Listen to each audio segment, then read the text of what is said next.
Jai Hind. Welcome to Pune English club. मित्रांनो, आज आपण आपली जी पुणे इंग्लिश क्लबची MPSC PYQ ॲनालिसिस बॅच आहे ती बॅच अनाऊन्स करतोय. ही बॅच अनाऊन्स करत असताना मला आनंद होतोय, कारण 25 प्रश्नपत्रिकांचं विश्लेषण हे मी तुम्हाला डिटेलमध्ये सांगणार आहे. याच 25 प्रश्नपत्रिकांचं विश्लेषण देत असताना प्रत्येक प्रश्नाला अटेम्प्ट कसं करायचंय, त्याच्यामध्ये कीवर्ड्स कोणते असतील, एलिमिनेशन टेक्निक्स कशा वापरायच्या, या सगळ्यांबाबतीत बोलण्यासाठी आपण किंवा मग बॅचच्या अनाउन्समेंटसाठी आज समोर आहे. ही बॅच आपण अनाऊन्स करतोय. या बॅच मध्ये काय असेल, ओके, त्याच्या अगोदर बॅच मध्ये काय असेल यावर सांगण्याच्या अगोदर एक माहिती की मी तुमच्या समोर असणार आहे, तुम्हाला शिकवतोय, तर एक थोडीशी माहिती असावी तुम्हाला सुद्धा की कोण आहे किंवा काय. तर ही माझ्या संबंधीची माहिती. आपण पुढे जातोय बघा. MPSC PYQ बॅच, या बॅच मध्ये आपण 25 प्रश्नपत्रिका, पुढे बघा, 25 प्रश्नपत्रिका आहेत. त्या 25 प्रश्नपत्रिकांचं विश्लेषण एकदम डिटेलमध्ये पाहणार आहोत. राज्यसेवा मुख्य परीक्षा 2016 ते 2023 मध्ये झालेल्या 8 परीक्षा, त्यानंतर म्हणजे 8 प्रश्नपत्रिका. ग्रुप बी मुख्य परीक्षा 2018 ते 2023 6 प्रश्नपत्रिका. त्यानंतर ग्रुप सी 2018 ते 23 5 प्रश्नपत्रिका. इथं 5 असण्याचं कारण 2020 ची गट क ची परीक्षा झालेली नाहीये. डिपार्टमेंटल PSI 2021 आणि 23 अशा 2 प्रश्नपत्रिका. त्यानंतर डिपार्टमेंटल ASO 21, 22 आणि 23 यामधील 3 प्रश्नपत्रिका. आणि स्टेनोची 2022 ची ऑनलाईन झालेली परीक्षा, त्याचा एक क्वेश्चन पेपर. अशा एकंदरीत 25 प्रश्नपत्रिकांचं डिटेलमध्ये विश्लेषण आपण पाहणार आहोत. हे पाहत असताना नेमकं काय असेल, मी तुम्हाला अगोदर सांगितल्याप्रमाणे 25 प्रश्नपत्रिका, प्रत्येक प्रश्न मग ग्रामरवरचा असेल, ओकॅबवरचा असेल, डिटेलमध्ये पाहणार. जे उत्तर आहे ते उत्तर का आहे हे सुद्धा सांगितलं जाणार. बाकी 3 ऑप्शन जे दिलेले असतात त्यांचं सुद्धा मिनिंग काय होतो किंवा त्यांना काय म्हणायचं असतं, ग्रामरचा पार्ट काय आहे ते सुद्धा सांगितलं जाईल. ओके. व्हॅलिडिटी वगैरे साधारणतः 3 महिने ठेवली जाईल. 2 किंवा 3 महिने तुम्ही ॲपवरती डिटेलमध्ये तुम्हाला माहिती भेटून जाईल. एकदमच क्लिअर करायचं तर 3 मंथ्स ही आपली व्हॅलिडिटी असेल. 3 महिने व्हॅलिडिटी, 25 प्रश्नपत्रिका, सखोल विश्लेषण. ओके. आता हेच पाहत असताना आपण जे क्वेश्चन्स पाहूयात ते असतील ग्रामरवरती, त्यानंतर ओकॅबवरचे प्रश्न आणि कॉम्प्रिहेन्शनवरचे प्रश्न. ग्रामर आणि ओकॅब्युलरीवरचे प्रश्नांचे विश्लेषण एक एक ऑप्शन सुद्धा घेऊन पाहणार आपण. जे उत्तर आहे ते तर सांगणारच, ऑप्शन सुद्धा काय आहे ते सुद्धा सांगणार, इतर ऑप्शनचे मिनिंग सुद्धा सांगणार. त्याचबरोबर कॉम्प्रिहेन्शन अटेम्प्ट करताना त्यासाठी स्ट्रॅटेजी काय असावी. तुमचा प्रत्येक कॉम्प्रिहेन्शनचा जेव्हा पॅसेज समोर येतोय त्यानंतर जे 5 प्रश्न आहेत हे अटेम्प्ट करताना आपलं माइंडमध्ये काय असलं पाहिजे, एकंदरीत स्ट्रॅटेजी काय असावी ती सांगितली जाईल. याच्यामध्ये कॉम्प्रिहेन्शन मध्ये कधी कधी पॅसेज ओकॅबवरती प्रश्न असतो, त्याला व्यवस्थित सांगितलं जाईल. बाकी जे कॉम्प्रिहेन्शनचे एकदम काय म्हणता येईल, जे फक्त आकलन बेस्ड प्रश्न असतात त्या प्रश्नांना अटेम्प्ट कसं करायचं आपण त्या स्ट्रॅटेजीमध्ये एक्सप्लेन करूया. आता जर आपण बॅच सुरू करणार आहोत तर बॅच मध्ये शिकवलं कशा प्रकारे जाईल किंवा प्रश्नांचं विश्लेषण कशा प्रकारे घेतलं जाणार आहे ते एकदा एक काही डेमो प्रश्न म्हणून घेतलेले आहे. त्यांचं विश्लेषण इथं जसं होतंय तसंच विश्लेषण आपण 25 प्रश्नपत्रिकांचं करणार आहोत. ओके. पहिला प्रश्न बघा, the word avaricious is synonymous with. हा प्रश्न जो आहे तो सिनॉनिम्स वरचा प्रश्न आहे. हे पाहत असताना सिनॉनिम्स वर येणारा प्रश्नांचा जो पॅटर्न आहे तो पॅटर्न सुद्धा आपल्या लक्षात आला पाहिजे. आलाय का लक्षात? सिनॉनिम्स वरचा प्रश्न आहे. आता मग अव्हेरिशियस म्हणजे काय? अव्हेरिशियस या शब्दाचा अर्थ आहे लोभी किंवा ज्याला हावरट म्हणतो ना आपण, तशा प्रकारचा. एखादा माणूस फार असा ग्रीडी असतो, अव्हेरिशियस असतो, हावरट असतो, त्याला हाव असते जास्त गोष्टींची, त्याला म्हणतो अव्हेरिशियस. मग 4 ऑप्शन्स पैकी त्याचा सिनॉनिम कोणता होईल ते पाहूयात. ऍप्लिकेबल म्हणजे काय, ज्याला आपण म्हणतो लागू असणे. Okay. It is applicable to that म्हणजे काय, हे त्या गोष्टीला लागू आहे थोडक्यात. ओमनी प्रेझेंट म्हणजे काय, वन वर्ड सबस्टिट्यूशन्स मध्ये आपण हा वर्ड पाहतो किंवा ओमनिशंट पाहतो. याचा अर्थ आहे ओमनी प्रेझेंट म्हणजे the one who is present everywhere, सर्व ठिकाणी प्रेझेंट असणारा, याला सर्वव्यापी म्हणतो आपण. बरोबर. त्यानंतर ओमनिशंट, OMNICIENT, ओमनिशंट म्हणजे काय, the one who knows everything, आपल्या लायब्ररीमध्ये काही पोरं असतात बघा, त्यांना काही विचारा, म्हणजे अभ्यासाने हुशार असणारे तर ते वेगळे, त्यांच्या बाबतीत आदर आहेच, पण हे जास्त असतात की यांचे वेगवेगळ्या कॉमेंट्स चालू असतात काही गोष्टींवरती, त्यांना सगळंच माहिती असतं, राईट. मग हे असतात सर्वज्ञानी. आणि पुढे एक ऑप्शन आहे ग्रीडी. या शब्दाचा अर्थ आहे हावरट, म्हणजेच का आपण ज्याला म्हणतो लोभीवाला, बरोबर, लोभी. मग त्यांनी विचारलं होतं ॲव्हरिशियस या वर्डचं सिनोनिम काय आहे, ते काय असेल, ग्रीडी. ग्रीडी म्हणजेच काय, लोभी. आता डी हे जरी आन्सर असलं तरी ते काय 4 नंबरला नाहीये, डी कुठे बघा, ओनली डी नंबर 3 ला आहे. मग आपण फायनल अटेम्प्ट करताना सुद्धा लक्ष द्यायचंय की उत्तर जे आहे आपलं एक्झॅक्ट ते कोणत्या ठिकाणी आहे, 1 2 3 4. लक्षात आलंय. नेक्स्ट क्वेश्चन बघा. Find out the exact meaning of the underline idiom in the given sentence. एक इडियम दिली आहे, most of her friends avoid talking to her as she is constantly blowing her own trumpet. तिच्या मित्रांनी तिच्याशी बोलायचंच थांबवलं का, ती नेहमी काय करायची, ब्लोईंग हर ओन ट्रम्पेट. या इडियमचं मिनिंग आहे स्वतःची स्तुती करणं, स्वतःची प्रशंसा करणं, स्तुती करणं, स्वतःविषयी बढाया मारणं, राईट. त्याला म्हणतो आपण ब्लोईंग हर ओन ट्रम्पेट. मग आपल्याकडे 4 ऑप्शन्स आहेत, 4 ऑप्शन्स पैकी कोणता होईल ते पाहूयात. पहिला बघा, to forget past enemy, sorry to forget past enmity, या अर्थाची आपल्याकडे एक इडियम आहे बघा, याला आपण म्हणतो to bury, BURY, to bury the hatchet, HATCHET. To bury the hatchet म्हणजे काय, अगोदरचे जुने भांडणं विसरून जाणे आणि एकत्र येणे, right. To bury the hatchet. Number 2 आहे to put in all possible efforts, म्हणजे शक्य होईल तेवढे सगळे प्रयत्न करणे. या अर्थाची सुद्धा आपल्याकडे एक इडियम आहे, ती इडियम आहे to leave no stone unturned. To leave no stone unturned. आलं लक्षात. आता पुढे बघा, थर्ड वाला जो ऑप्शन आहे टू बी व्हेरी बिझी, यासाठी सुद्धा आपल्याकडे एक इडियम आहे, आपण ती ओके, त्याला आपण म्हणतो to be snowed under. To be SNOWED, snowed under. Okay, म्हणजे काय असणे, बिझी असणे, कामामध्ये व्यस्त असणे, व्यग्र असणे. आणि चौथा जो ऑप्शन आहे तो आहे टू बोस्ट अबाउट सेल्फ, स्वतःविषयी स्वतःची स्तुती करणे, स्वतःविषयी जास्त सांगणे, बढाया मारणे, या अर्थाने.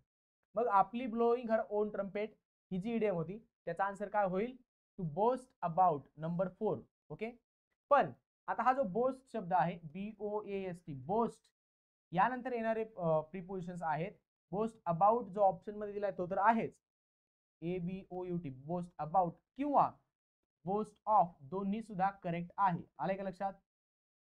आणि याच अर्थाचा आणखी एक शब्द आहे ब्रॅग, BRAG, ब्रॅग, यानंतर येणारं प्रिपोजिशन आहे about, brag about. Okay, answer लक्षात आलंय का. मग आपलं to boast about self, this should be the answer, blowing her own trumpet. Next question बघा. या क्वेश्चन मध्ये आपण 4ही जे ऑप्शन्स आहेत त्यांचे डिटेलमध्ये एक्सप्लेनेशन घेतलेलं आहे आणि उत्तर सुद्धा नंबर 4 काय आहे, का आहे ते सुद्धा सांगितले. पुढे बघा, this is the place where the murder was committed. आणि विचारलंय काय, the clause underlined in the sentence above is a or an. वरील सेंटेन्स मध्ये जो क्लॉज सांगितलाय तो क्लॉज कोणता आहे. तुम्ही क्लॉज अभ्यासला असेल. क्लॉज 2 टाइप्सचे आहेत, एक आहे डिपेंडंट क्लॉज, एक आहे इंडिपेंडंट क्लॉज. जो डिपेंडंट क्लॉज असतो तो डिपेंड असतो इंडिपेंडंट क्लॉज वरती, तो असतो सबऑर्डिनेट क्लॉज, राईट. जो इंडिपेंडंट क्लॉज असतो त्यालाच आपण म्हणतो प्रिन्सिपल क्लॉज किंवा मेन क्लॉज. आता बघा, this is the place where the murder was committed. आता where the murder was committed हा त्यांनी कोणत्या टाईपचा क्लॉज आहे ते विचारले. ऑप्शन्स पाहून घ्या, adverbial clause, noun clause, adjective clause आणि प्रिपोजिशनल क्लॉज. आता आपल्याकडे सबऑर्डिनेट क्लॉज 3च प्रकारचे आहेत, noun clause, adjective clause, adverb clause. आता हा जो ऍडजेक्टिव्ह क्लॉज आहे त्याला आणखी एक शब्द आहे रिलेटिव्ह क्लॉज, बरोबर. आणि ऍडव्हर्बियल क्लॉजला आपण ऍडव्हर्ब क्लॉज एवढं सुद्धा म्हणतो बघा फक्त. ADVERB adverb clause. आले का लक्षात? आणि पुढचा आहे नाउन क्लॉज. आता बघा, this is the place where the murder was committed. जर एखादा क्लॉज नाउनचं काम करत असेल तर नाउन क्लॉज, एखादा क्लॉज ऍडजेक्टिव्हचं काम करतोय म्हणजे काय, सेंटेन्स मध्ये आलेल्या एखाद्या नाउन किंवा ऍडजेक्टिव्ह विषयी माहिती देतोय तर तो ऍडजेक्टिव्ह क्लॉज. जर एखादा क्लॉज सेंटेन्स मध्ये जी घडलेली क्रिया आहे, वर्ब जो आहे, त्या वर्ब विषयी एक्स्ट्रा माहिती देते. घडलेली जी ऍक्शन आहे ती केव्हा घडली, कुठं घडली, कशा प्रकारे घडली, किती प्रमाणात घडली, असं सांगणारा जो क्लॉज आहे ऍडव्हर्ब क्लॉज. आलं लक्षात? आता बघा या सेंटेन्स मध्ये this is the place where the murder was committed. आता प्लेस या नाउन विषयी हा संपूर्ण क्लॉज माहिती देतोय म्हणजे हा कोण झाला, ऍडजेक्टिव्ह क्लॉज. आले का लक्षात? म्हणून सी आपला आन्सर असणार आहे. ओनली सी कुठे आहे, नंबर 1 ला. Where the murder was committed. Place या ही जे नाउन आहे या नाउन विषयी एक्स्ट्रा माहिती सांगणारा जो क्लॉज आहे तो झाला ऍडजेक्टिव्ह क्लॉज. कळालंय का? नेक्स्ट क्वेश्चन बघा. Choose the word or words wrongly spelled. आता 3 शब्द आहेत, लेकडायझिकल, लॅसिवियस, लिबिडिनस. तिन्ही शब्द थोडेसे आपल्या वाचनात नसणारे वाटतील. लेकडायझिकल म्हणजे काय, ज्याला आपण म्हणतो वेगवेगळ्या गोष्टींमध्ये इंटरेस्ट नसणारा किंवा उत्साह नसणारा. बरोबर? आपल्याकडे एक मराठीमध्ये शब्द आहे त्याला, निरुत्साही किंवा उदासीन. मग याला इंग्लिशमध्ये शब्द आहेत आपल्याकडे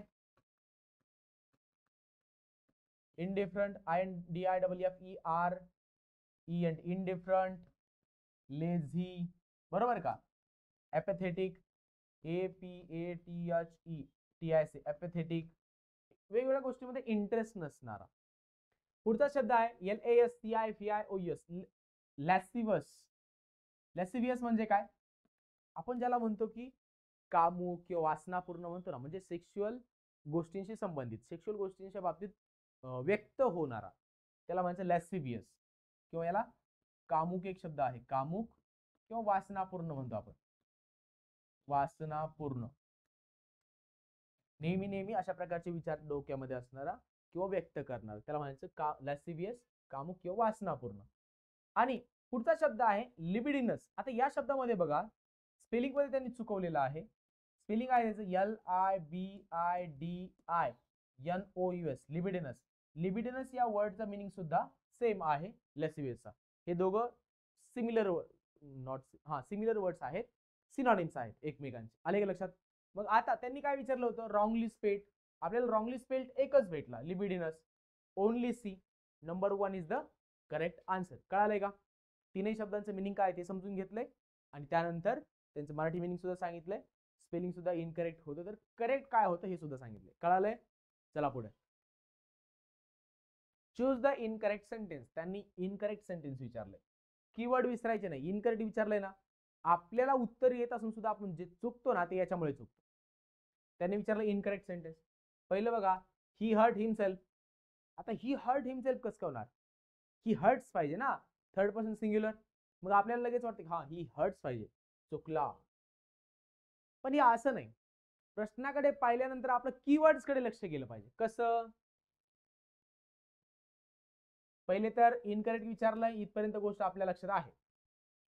ही hurt himself, James and myself went together, behave yourself, she did it all by herself. प्रत्येक सेंटेन्स मध्ये तुम्हाला एक रिफ्लेक्सिव्ह प्रोनाउन दिसेल, हिमसेल्फ, युअरसेल्फ, माय सेल्फ आणि हरसेल्फ. मग यांचा यूज करेक्ट आहे का ते बघा. फर्स्ट वाल्या सेंटेन्स मधील म्हणजे फर्स्ट जे सेंटेन्स आहे ते इनकरेक्ट आहे की करेक्ट, तुम्ही जे म्हणताय किंवा तुम्हाला असं वाटू शकतं ही हर्ट्स पाहिजे, तिथं हर्ट्स का नाही पाहिजे सांगतो. याच सेंटेन्सला आपण जर सिंपल पास्ट मध्ये पाहिलं तर कसं होईल, ही वर्बचा सेकंड फॉर्म पाहिजे. Second form hurt hurt hurt, ते काय हर्टेड वगैरे होत नाही. म्हणून ही हर्ट हिमसेल्फ बरोबर आहे आणि ही साठी येणारा रिफ्लेक्सिव्ह प्रोनाउन हिमसेल्फ हा सुद्धा बरोबर. कळालंय का? म्हणून सेंटेन्स ए बरोबर. सेंटेन्स बी बघा, James and myself went together. Subject मध्ये तुम्ही रिफ्लेक्सिव्ह प्रोनाउनचा वापर नाही करू शकत. James and I, not myself, went together. कळालंय? Sentence B is incorrect. काय इनकरेक्ट आहे? मायसेल्फ हा रिफ्लेक्सिव्ह प्रोनाउन आपल्याला वापरता येणार नाही. James and I went together असं म्हणावं लागेल. थर्ड सेंटेन्स बघा, बिहेव युअर सेल्फ. आता बिहेव युअर सेल्फ म्हणताना मी काय किम जोंग उनला म्हणणार आहे का? कारण माझ्यासमोर जो असेल त्यालाच म्हणणार ना बिहेव युअर सेल्फ. मी जर असं म्हणलं Kim Jong Un behave your self, तो तिकून एखादा न्यूक्लिअर वेपन सोडून द्यायचा, बरोबर. मी माझ्या समोर जो आहे, समोर कोण असतं? सेकंड पर्सन यू, तुम्हाला माहिती आहे.